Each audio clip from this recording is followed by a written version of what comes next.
یاد رکھیں، آپ نے اگر اسباب سے کام لیا ہو اور تدبیریں اپنائی ہوں لیکن پھر بھی وہ ہو جائے جس کا اندیشہ تھا، تو کہیے کہ یہی مقدر تھا۔ اللہ جو چاہے کر سکتا ہے۔ یہ نہ کہیں کہ کاش میں نے ایسا کیا ہوتا تو ایسا ہوتا۔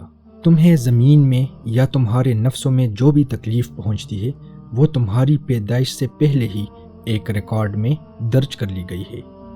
قلم سوکھ چکا، صحیفے اٹھا لیے گئے، معاملہ طے پا گیا، تقدیر لکھی جا چکی۔ وہی ہمیں پہنچتا ہے جو ہمارے لیے لکھا جا چکا، اور جو ہمارے ساتھ ہوا وہ ٹلنے والا نہ تھا۔ جس سے ہم بچ گئے وہ ہمیں لاحق ہونے والا نہ تھا۔ جب یہ عقیدہ آپ کے دل میں اچھی طرح بیٹھ جائے تو تکلیف عطیہ اور مصیبت انعام بن جائے۔ جو گزرے اسے آپ اچھا سمجھے۔ اللہ جس کے ساتھ خیر چاہتا ہے اسے اس میں حصہ ملتا ہے۔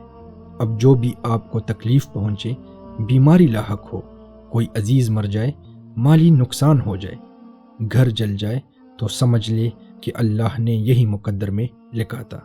اس میں سارا اختیار صرف خدا کے ہاتھ میں ہے۔ ہاں، صبر کرنے پر اجر ملے گا۔ اس کا انکار کفر ہے۔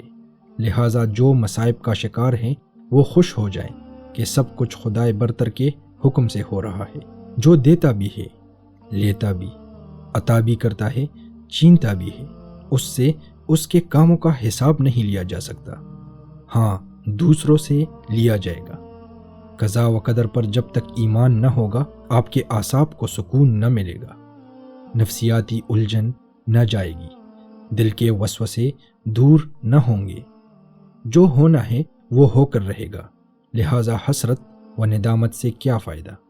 یہ مت سوچیے کہ گرتی دیوار کو آپ بچا لیں گے، پانی کو بہنے سے روک دیں گے، ہوا کو چلنے سے منع کر دیں گے، شیشے کو ٹوٹنے سے بچا لیں گے۔